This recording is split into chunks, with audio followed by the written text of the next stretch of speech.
Representatives.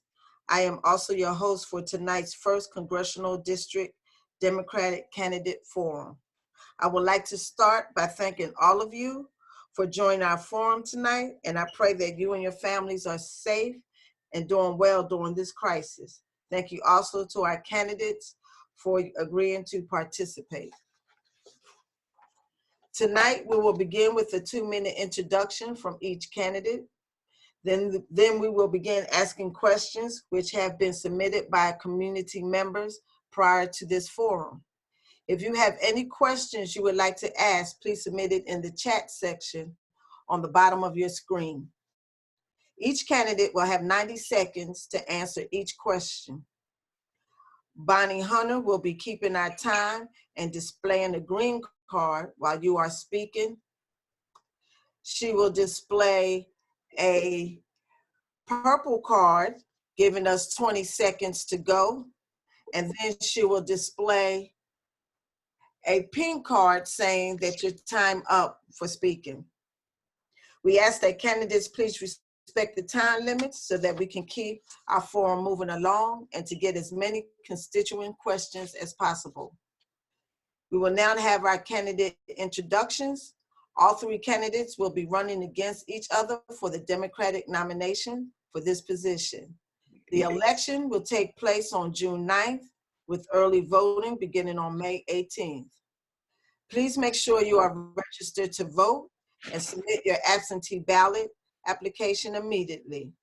Now for the candidate introduction, we have Joyce. Please introduce yourself.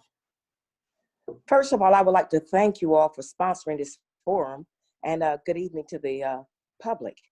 I am Joyce Marie Griggs, and I am a candidate for U.S. Congress.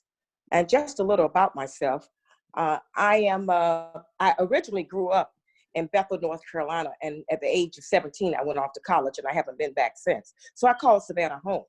And I am a retired lieutenant colonel, combat veteran, a Bronze Star recipient with 33 years of service. And just to give you a laugh, I'm also airborne, okay? In any event, all of my family, all of my brothers were military. My oldest brother was Navy, 2 brothers Army, another brother Marine, nephew Marine, a nephew Navy, brother-in-law Marine. So I'm from a strong military family, and all of us served in some capacity, not all of us, but the boys, and I'm the only girl that served. There were actually 10 of us. We worked in rural North Carolina. One day I was out in the fields working with my mom, and I said, Mom, I'm going to college and I'm going to get me an education. And that's exactly what I did. I went to North Carolina Central University, where I received the Bachelor's of Arts degree in sociology. I stayed there and I ended up getting a master's degree in counseling. And at that point, I worked briefly as a college counselor. Then I joined the U.S. Army, direct appointment as an officer.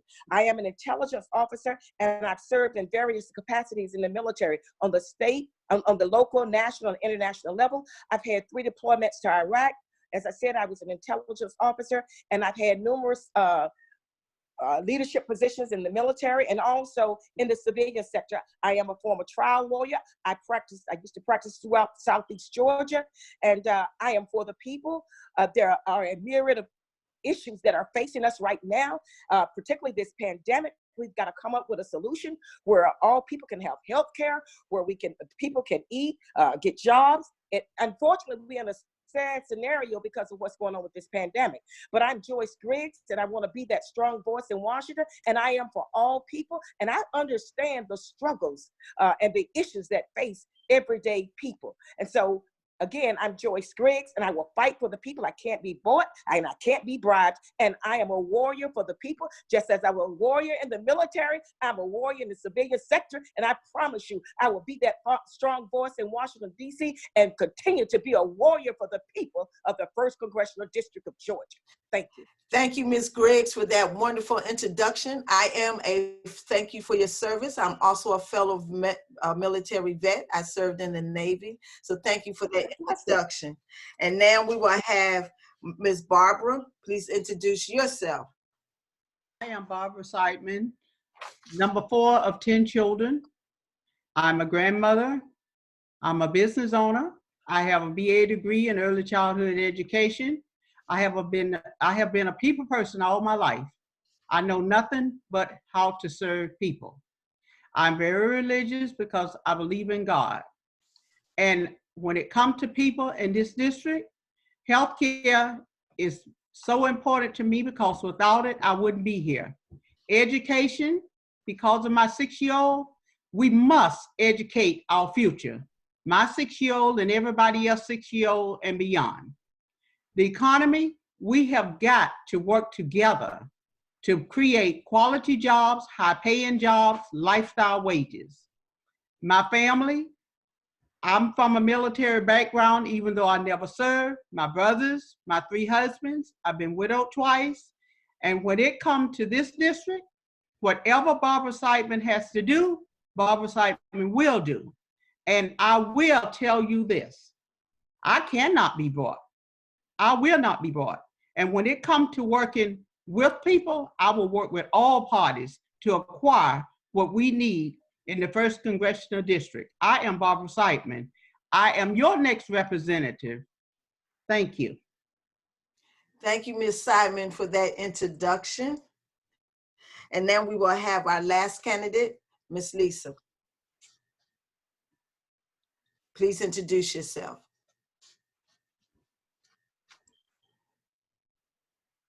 She's muted. Am I unmuted now? Yes. Okay. I'm Lisa Ring, and this is not my first time running. This is my 2nd time running. I ran in 2018. So I've been campaigning for close to 4 years now, and most of you are familiar with my background. I'm a mother of 4, a military mom, a former corrections officer, and the former executive director of an anti-recidivism program. In the last election, although we didn't win, we got 42% of the vote, which was better than any Democratic candidate in close to 30 years. We knocked on 50,000 doors throughout the district, and we talked to everybody, Republicans, Democrats, and independents, about the issues that matter to them most.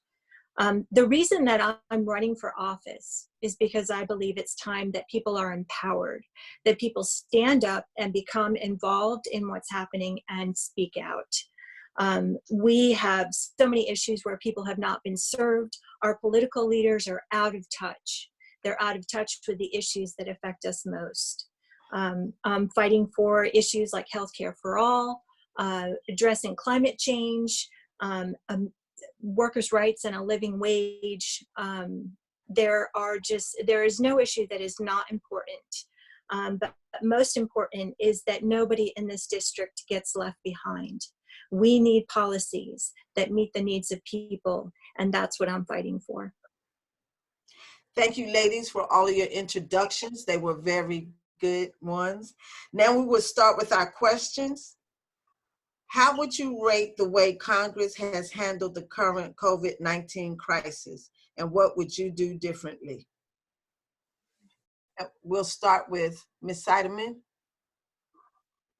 Well, I would rate them at a 4 out of 10.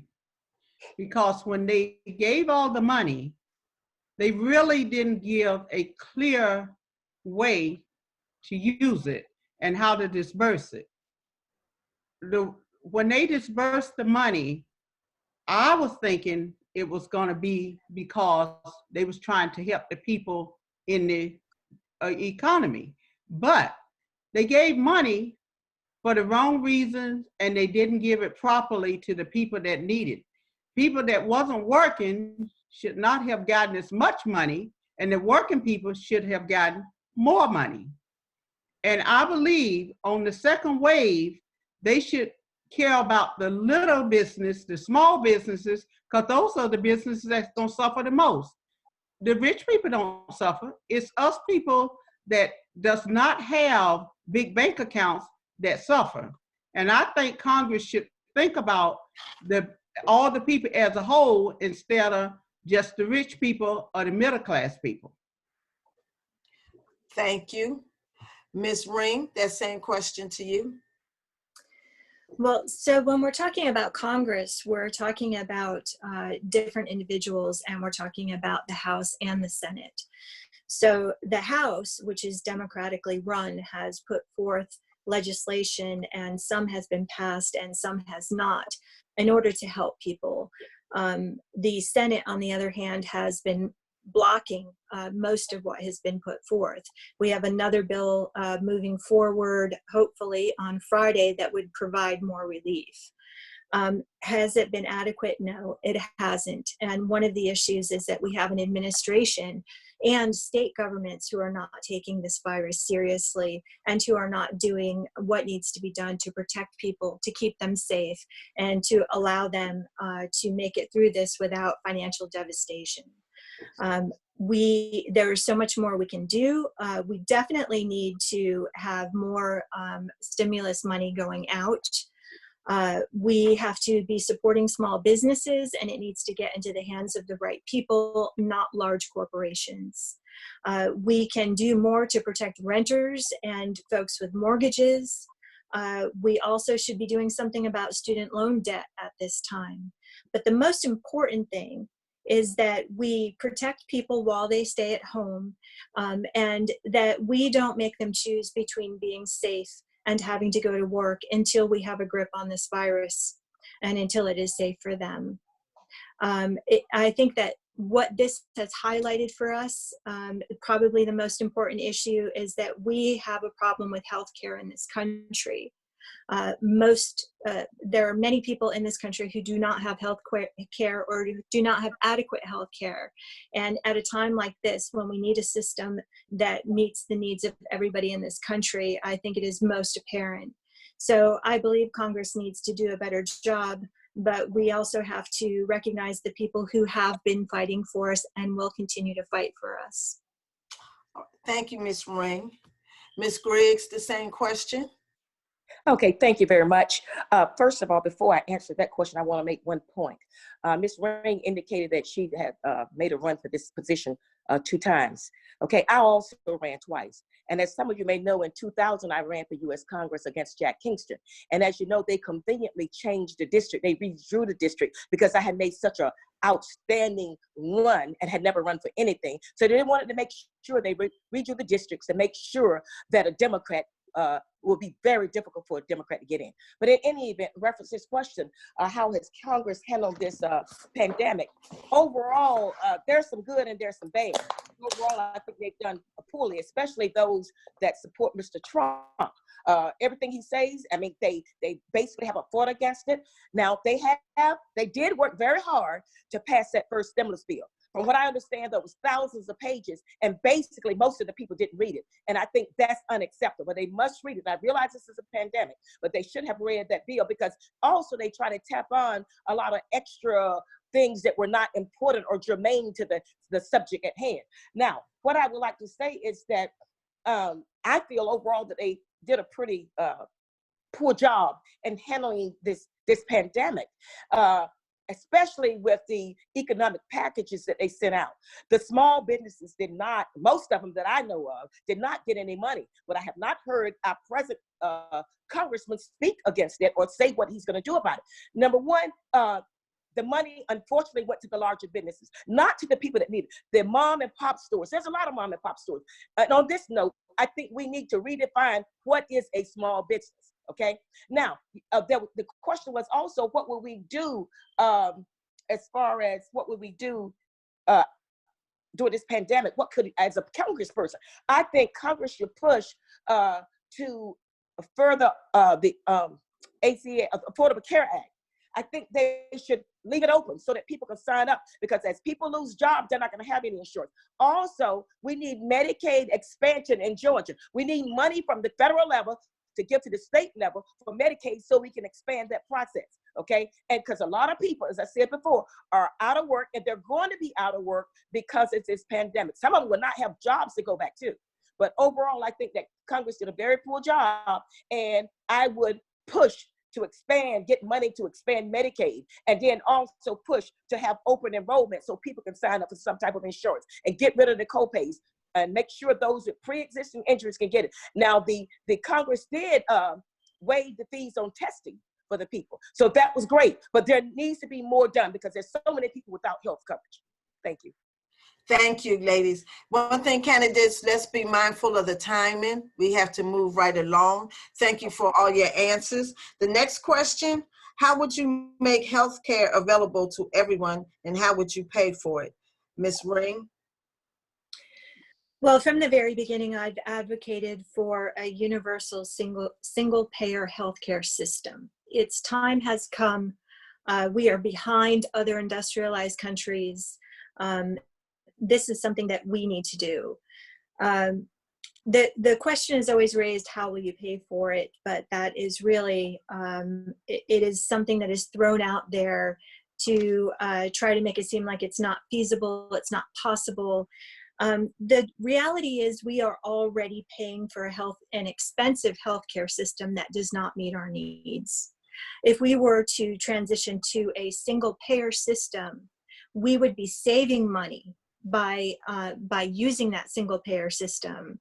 And studies have been done, and it has been shown that a single payer system is actually more affordable than the system we have now, which most people don't have access to. So how would we pay for it? Well, first of all, we're already paying for it, and we would continue to pay through payroll taxes. There are a number of plans out there, so it's still to be determined which one would be used in a universal single payer system. We could have a small tax on Wall Street transactions. We can have various taxes that affect the 1% most wealthy in this country, and it would not mean paying any more as a middle class citizen. We can come up with solutions, but what we have to do is commit to the idea that healthcare is a right and it's not a privilege.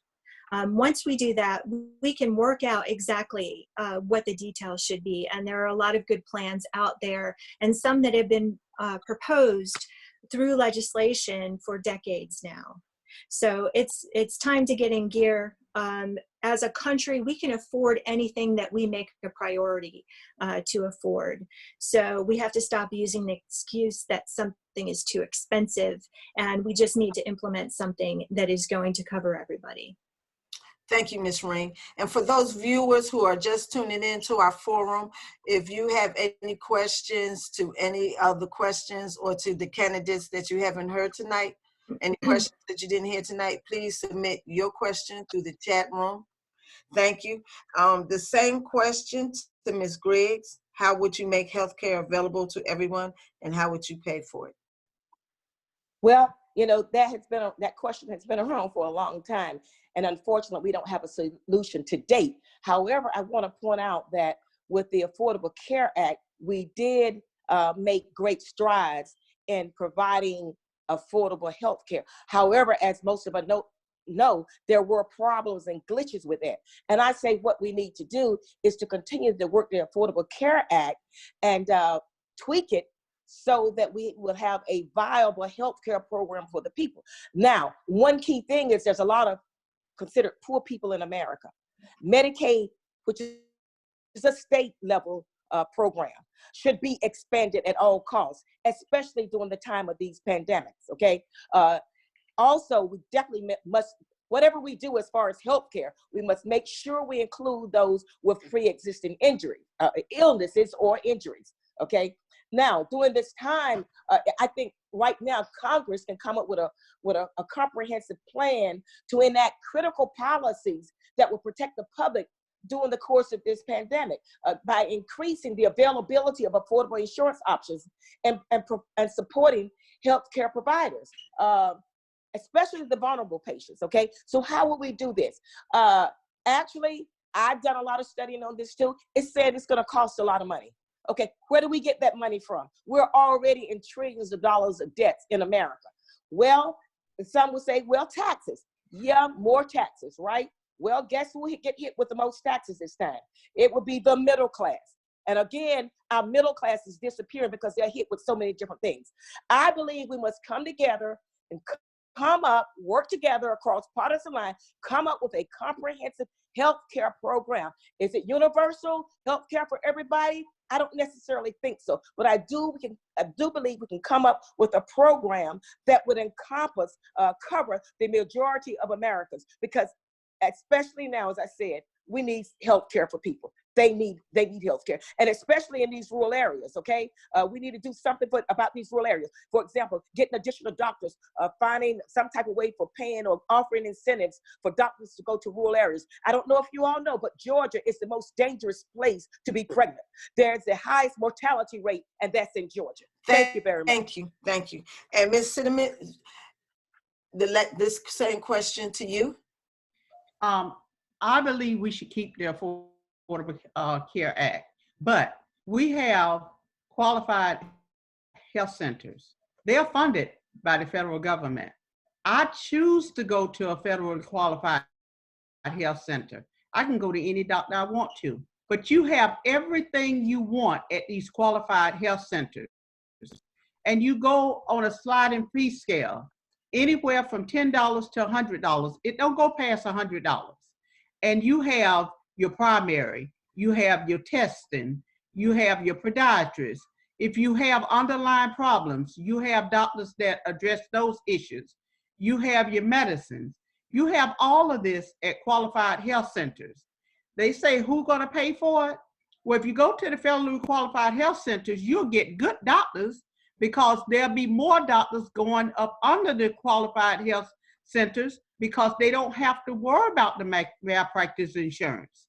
And I get excellent health care from the qualified health centers. And I believe that we should work as Democrats, Republicans, and all other parties together to make sure that we have quality health care. But instead of we taxing the poor and the middle class, take the tax capital off of everything. Let all the income be taxed, because if all the incomes is taxed, you think about all those rich people, those corporations that's making all that money and they don't pay taxes on it. That's how we will pay for this healthcare system. Thank you, ladies, for your answers to that question. Your next question is, considering the huge scope of environmental concerns we are facing as a state and as a nation, what would be your role in the U.S. Congress? Ms. Griggs, excuse me. Okay. Well, my role as Congresswoman would be that I will fight to protect the Environmental Protection Act. During this pandemic, most of the people are not aware, and because we've been so busy trying to survive, wondering what we're going to do. But a lot of the Environmental Protection Act, a lot of it has been eroded. Okay. Now, there was a study done there saying that air pollution, especially during the pandemic, had actually gone down because there's less people driving. Now, I will push for environmental protection on every level. The climate control, climate change rather. There's serious issues with climate change. It's real. People try to say it's not real, but climate change is real. Okay. Also, it is very important that we make sure, I will make sure the clean water, that all communities have clean water and clean air, especially in the Savannah area. There were some industries here that polluted the air, and they were mainly in poor neighborhoods. A lot of the people there ended up with asthma, okay? So as a result, I think I would implement programs and policies that will protect the vulnerable ones against these environmental damages. We need clean air, clean water. We definitely need to look at climate change. And here in Georgia, there are so many issues here in Georgia. Okay, we got to protect our precious coastlines. We got to protect our environment, our water. There's just so much here that we must protect. The aquifer, the offshore drilling, the drilling. So at the congressional level, I will push to make sure the Environmental Protection Act is not gutted anymore, and then reintroduce some of those things that were taken out of the Environmental Protection Act. Thank you. Thank you, Ms. Griggs. Ms. Seidman, same question. I would push to keep the Environmental Protection Act, but I would not support offshore drilling. I was born in Florida, so I know what the devastation is to the environment. But also, I would work with the Army Corps of Engineers to shore up our beaches so we don't have that catastrophic flooding. And the solution to the water aquifer is this. A lot of people want to name it something else, but they don't realize that the simple plant, hemp, will clean up all of our water table. It will take out the metals, the pollutions, and everything. All they have to do is let farmers grow hemp. And when you grow hemp, you get a lot of different things besides cleaning up the environment. You get car parts, you get clothing, you get flooring.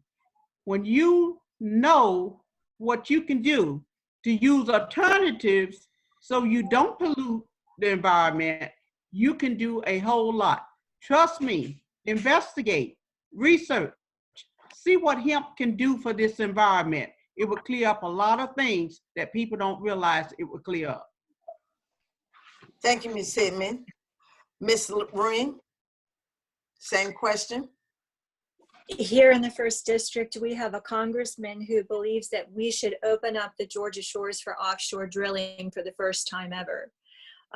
This is something that I've been vocal about for the past 3 years. It's a terrible idea. We don't need that oil. It would be exported for profit by a few and would not benefit us in any way, puts us at great risk.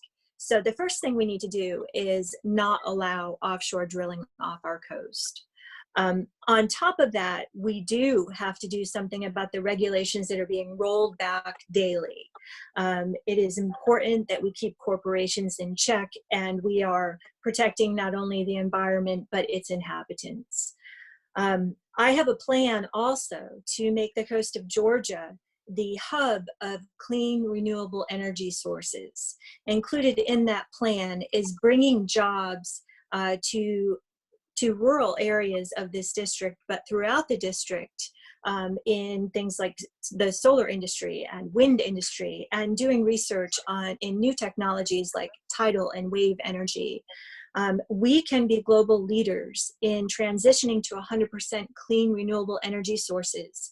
We can bring an economic boom to this district, and we can at the same time meet the needs of the people in this district by having a green infrastructure, providing transportation, electric transportation throughout this district, especially in rural areas where there is no transportation and there are no jobs. So I have a plan that was before the Green New Deal, but is very much like the Green New Deal, that I was hoping would be a model throughout this country of how we can address climate change and how we can economically benefit at the same time. Thank you, ladies, for your answers. Next question. Do you believe in raising the minimum wage to $15 an hour? And if so, how will you address the argument that it will hurt small business? And we'll start this question off with Ms. Seidman. I really don't believe in any minimum wage. I believe in a lifestyle wage. And in order to have a lifestyle wage, you're going to have education. There is companies, once our children graduate, will take those children and train them in a profession, paying them more than minimum wage while they're training. After they finish their training and get their degree, they will pay them a lifestyle wage, way above the $15 an hour minimum wage. There's the unions that will do the same thing. Pay them while they learn, and once they learn, they'll be making a lifestyle wage. They won't have to worry about minimum wage because minimum wage only puts you at the poverty level. But at $15 an hour, demanding everybody pay it, you're going to put a lot of small business out of business because some companies only have 4 or 5 employees and they got to pay more than double because of minimum wage. I say if you're going to up the wage, the minimum wage, do it on a gradual scale so nobody have to lose businesses. Poor people is trying to make money. And if you don't support the small businesses, you're going to have the mom and pops gone and the big conglomerates going to take over. Thank you, Ms. Seidman, for that answer. Ms. Ring? I absolutely support at least a $15 an hour minimum wage. I think in many areas we actually need a $22 to $24 an hour minimum wage. It is time for us to stop taking advantage of workers in this country and realizing that they are the backbone of our economy.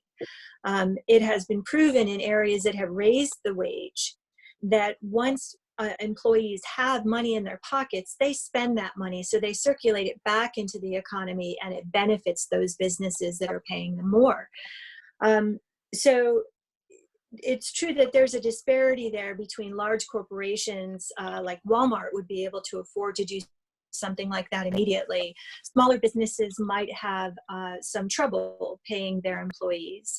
So I think that we should make that transition possible by the federal government giving grants to smaller businesses that are having trouble until they are able to transition to a higher wage.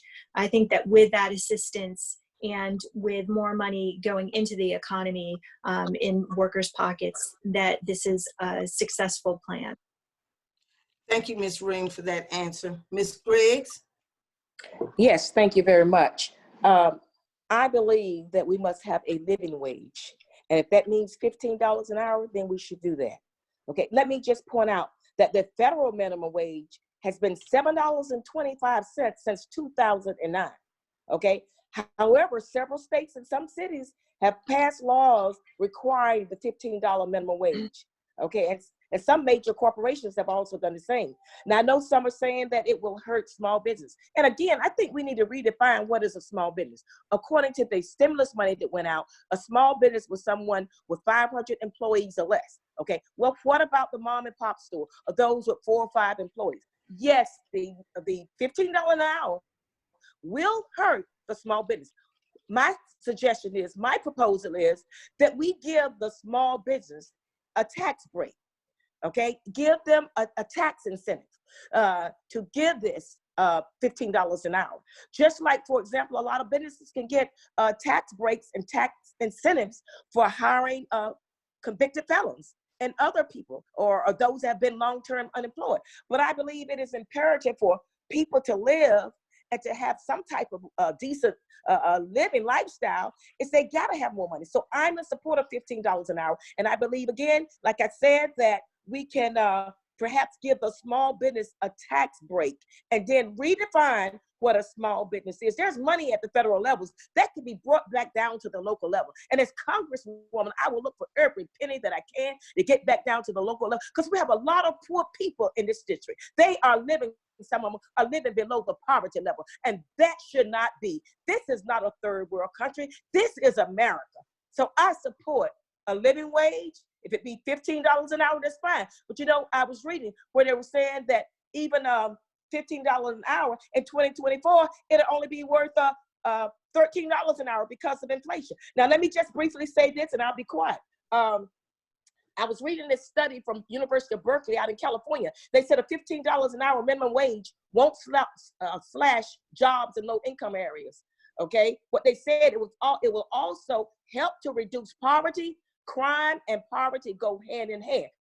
So this study was done, and it was said that a $15 an hour will help reduce poverty. And we have a lot of poverty in this first congressional district. Thank you. Thank you, ladies, for that answer to that question. This is one of our last questions to the comments that were sent in prior to the forum.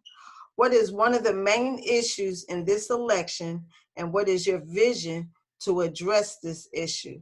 Ms. Ring?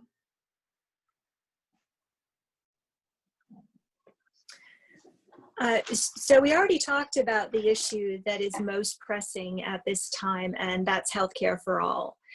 It's time for Medicare for all, and that is what I've heard from the people who support me as well, and the people in this district, that they are tired of having to worry about if they can afford healthcare. Even if they have healthcare, they often can't afford their copays and their deductibles, and they are not going to the doctor or the hospital when they need to. They are not getting the care that they need, and that's the people who have access to it. We have people in rural areas where there are no hospitals, they have to travel to get health care.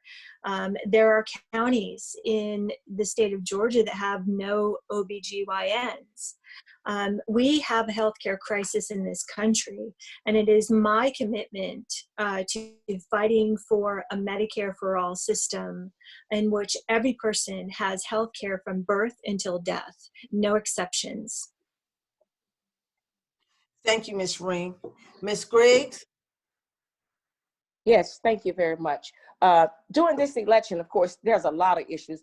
However, let me say this. I think the economic empowerment is critical during this time, the economics, so that people can eat, so they can feed their families. A lot of people during this time are out of work. A lot of people will not go back to work. And to tie that into economic empowerment, yes, we're gonna talk about the jobs, okay? We're gonna talk about a living wage. That goes hand in hand in the economic empowerment of the people. And also healthcare goes hand in hand.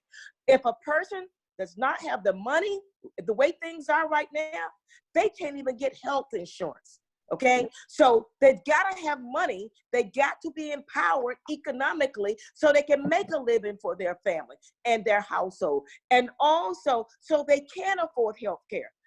We definitely need to make sure they are paid enough money so they don't have to work 3 jobs or 3 or 4 jobs. And so right now the economies are very, very we're in a very hard time economically, and they're saying things are going to get worse economically. Look at the number of people that are unemployed. People want jobs. People want to go back to work. Most people, no, they don't want to be home. But we're going to have to come up with a plan where we can make sure people can work. Yes. Also, just in general, even with the unions and programs like that, these apprenticeship programs where they're training these young people at an early age where they can transition right into jobs. So the economic part is so critical. If you don't have a job, if you don't have food, what's going to happen? And all of this ties into crime and the poverty level. And there's a lot of hurting people and a lot of unemployed people in America. We need to make sure we have jobs, which the people will be able to get health care. Thank you. Thank you, Ms. Griggs. Ms. Seidman? Same question. Yes, we need jobs because the COVID-19 have really devastated us when it comes to the working people. And they don't know where to go. They don't know what to do. And even though the states is opening up, a lot of those people that lost those jobs is not going to get those jobs back. Their livelihood is gone.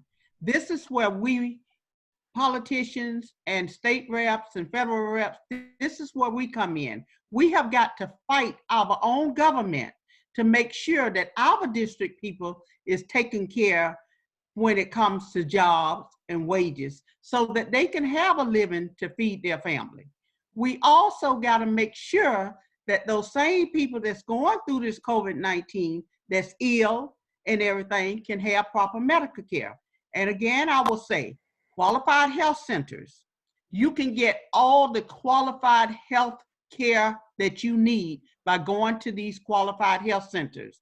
And I believe a person that's working would really want to pay $10 to go and have a one-stop shop and see qualified doctors wait on them and give them the care that they need. And the pre-existing conditions won't even matter because at the qualified health centers, you can't turn those pre-existing patients back. You have to wait on them just like you do somebody that's healthy. So I will fight to have quality health care, quality jobs, and wages. Thank you, Ms. Seidman. Now, thank you all for those remarks. Now we turn this part of the forum over to Bonnie Hunter, where she will get questions from our audience members. You will have 1 minute to answer the questions from the audience. And please be mindful of the time. Can everyone see Ms. Hunter and the time that she's putting up? No. No. Okay. Well, we'll try then, right? They get a minute for this question, right? Yes, 1 minute. Yes. All right. So the first question, we'll start out with you, Ms. Seidman. As a congresswoman, how would you address the murder of Ahmaud Arbery? I will address that this way. I know firsthand what it's like for somebody to murder somebody and get away with it. When we put people into office, we put those people in office to serve. And these people take the office as theirs. They decide to be judge, jury, and executioner. Somebody told me they was gonna kill somebody, and they indeed did kill somebody. And the prosecutor right here in Waycross, Georgia, let them get away with murder. I would say vote people out of office and put people in office that's gonna do the job that you elect them to do. And I will fight for this to happen. Thank you. Ms. Ring? The murder of Ahmaud Arbery was a modern day lynching, and something that we cannot let stand. It has taken so long for the wheels to start moving, for something to be done. And now we have to make people answer to their decisions to not act and arrest the people who killed Ahmaud right when it happened. We have to hold accountable the DAs who had not done an adequate job of moving forward with this investigation. And we have to change how we approach issues like this in our country. Instead of blaming the victim and looking at what may have caused this to happen, we have to look at the fact that a young man has been murdered, and we are responsible for making sure that justice has been served.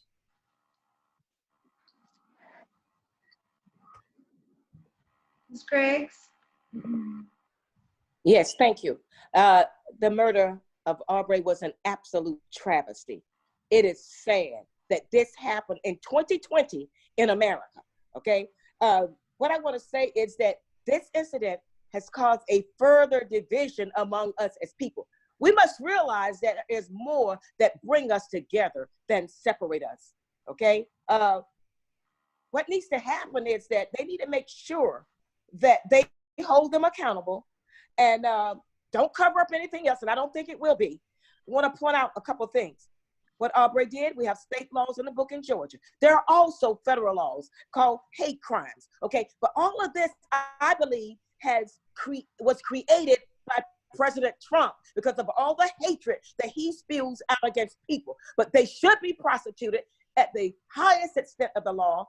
And also, I believe they committed a hate crime. Thank you. Thank you. Our next question is, how do you support LGBTQ equality? Please elaborate. Start with you, Ms. Seidman, again. I believe everybody have the right to choose their lifestyle. And I, for one, will not infringe on anyone's rights, because if that's the lifestyle you choose, that's your lifestyle. Whether I like it or whether I don't, I will support your lifestyle because that's the lifestyle that you chose. And when you choose that lifestyle, it's yours, and my lifestyle is my lifestyle. So I will not try to infringe on anyone's rights. Thank you. Ms. Ring?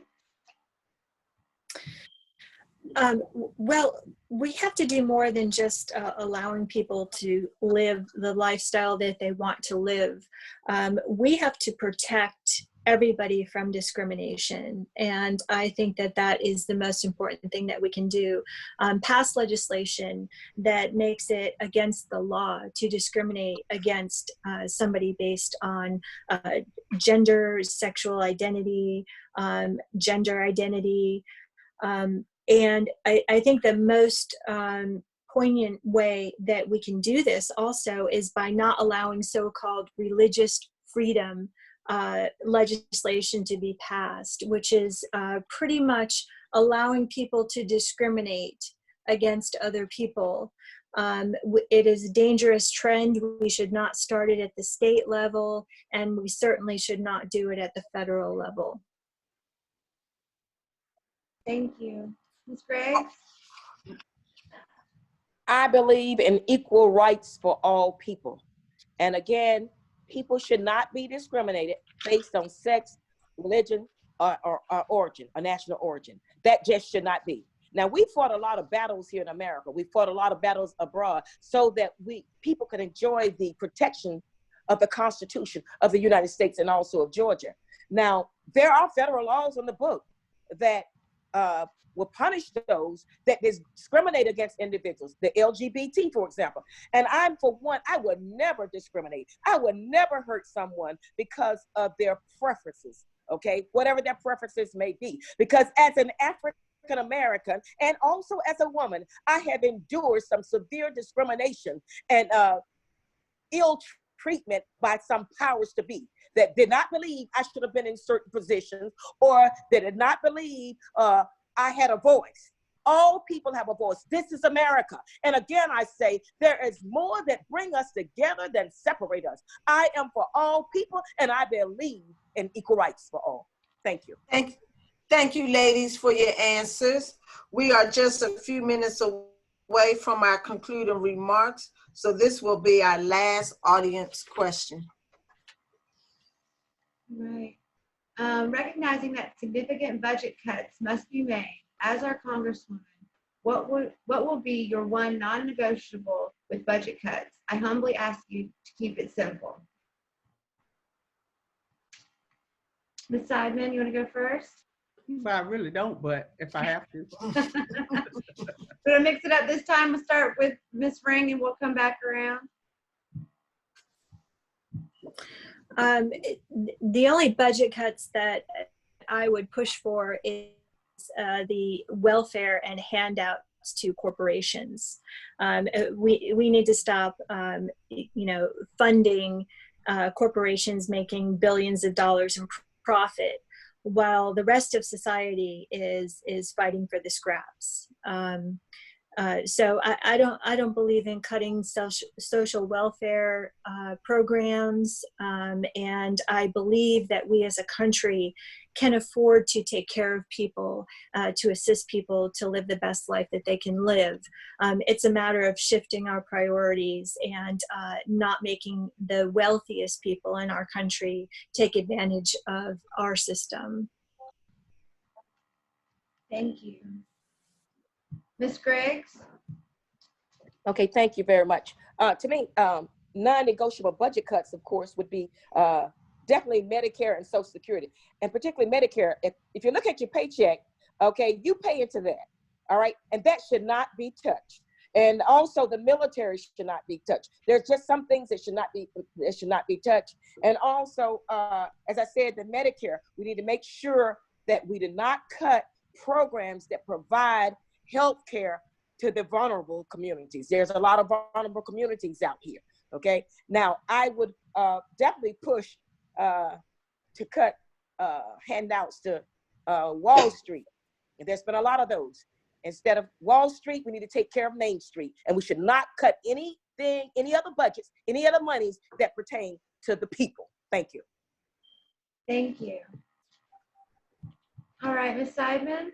Well, I believe that we should not cut any funding for the elderly on Social Security or the veterans, because the veterans served our country for our freedom. The elderly worked in our country so that they can have a life after being in the workforce.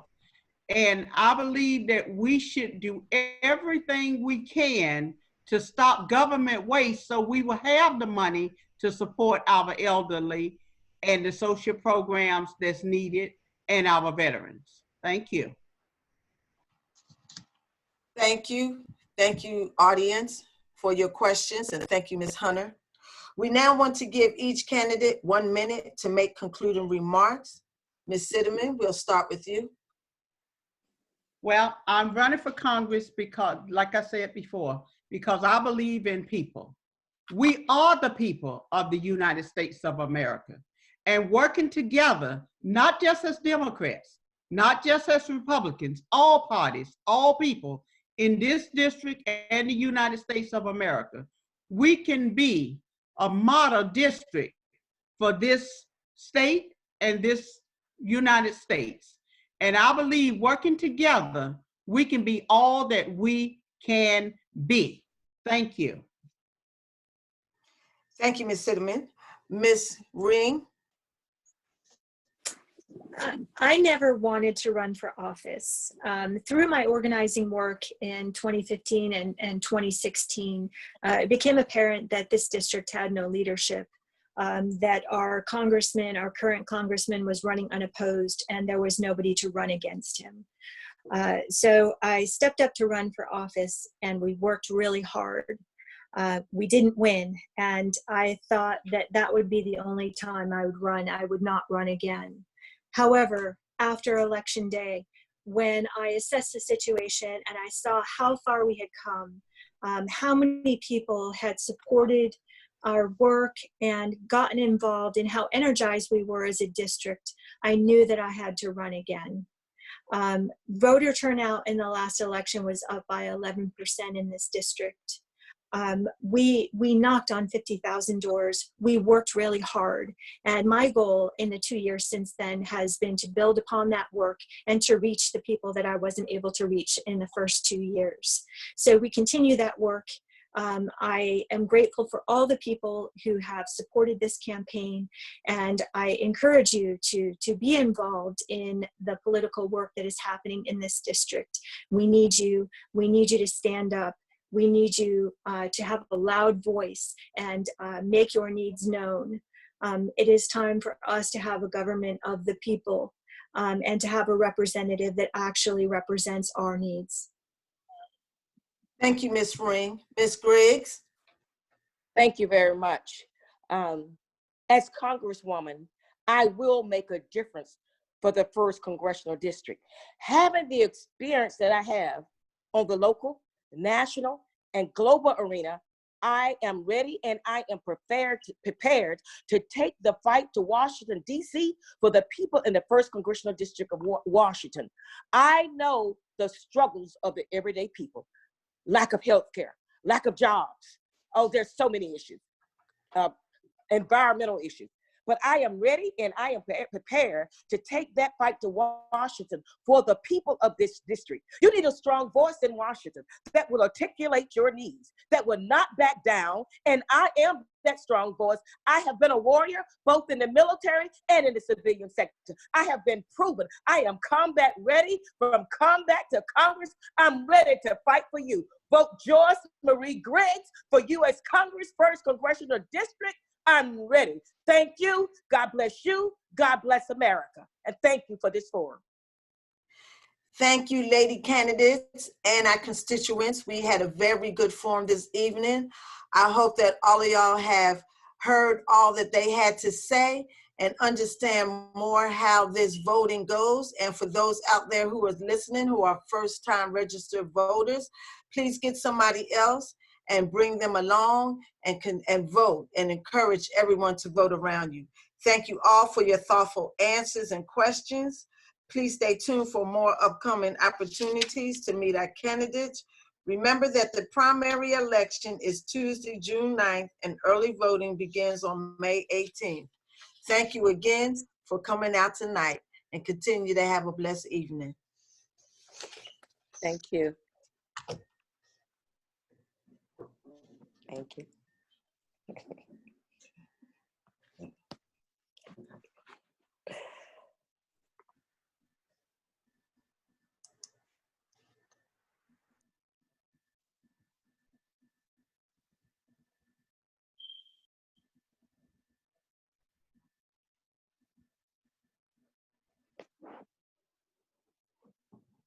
Mhm. Mhm.